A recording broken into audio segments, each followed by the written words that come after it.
happened on one of those evenings when the sky turns copper and the world feels heavier than it should.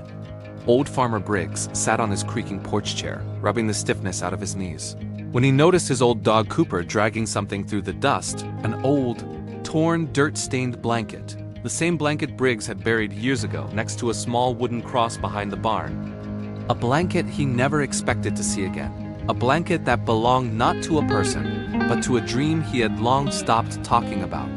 And as Cooper pulled it toward him, whining in a strange mix of urgency and sorrow, Briggs felt the ground beneath memory begin to shift. Because he knew exactly what that blanket meant. It belonged to Daisy, the stray pup he and his late wife, Mary, had rescued during the hardest winter of their lives. The winter when money was thin, but love was thick. When the house smelled of firewood and biscuits.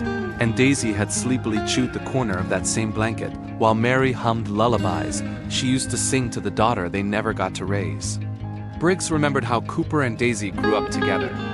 Two pups who behaved more like siblings than animals. How Daisy would tug that blanket around the farm like her treasure.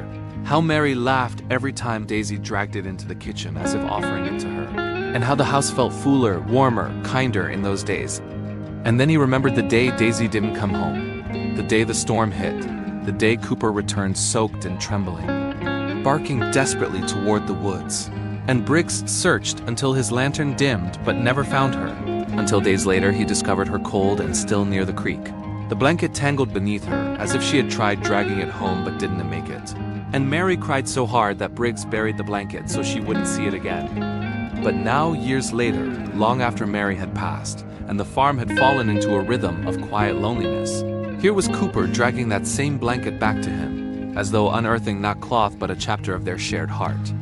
Briggs's chest tightened as Cooper nudged the blanket toward him, whining deeper this time, urging him toward the woods. So Briggs grabbed his cane, his breath thick and unsteady, and followed Cooper past the barn, past the old fence where the wind whispered like someone calling his name, into the quiet shadows of the forest. Cooper led him to a hollow beneath a fallen oak where something small trembled inside. A pup, shivering, ribs showing, its tiny paws clutching what was left of Daisy's blanket. And Briggs froze because the pup's eyes were the same warm amber as Daisy's, the same gentle, pleading softness. The little creature tried to stand, stumbled, and collapsed in front of him, and Briggs felt his heart crack in a way he hadn't allowed in years. A crack that let both grief and something dangerously close to hope seep through.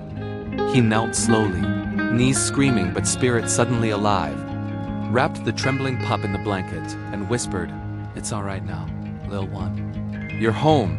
And as he held her against his chest, he realized why Cooper had dug up the blanket. Cooper hadn't been mourning Daisy.